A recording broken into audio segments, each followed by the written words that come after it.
ஒரு உண்மை எனக்கு இப்போ தான் ரீசெண்டாக தெரிஞ்சுது.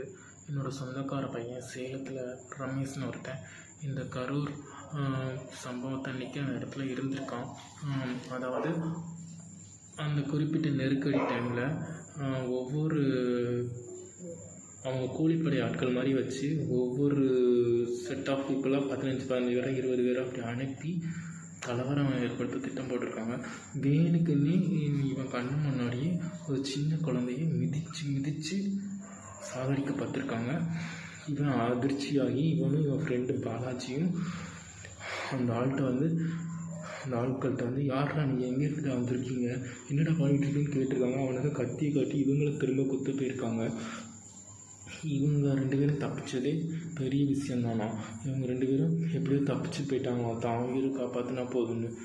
இப்படி ஒவ்வொரு செட் ஆஃப் பீப்புள்ஸ் ஏவி விட்டுருக்காங்க கலவரம் ஏற்படுத்த.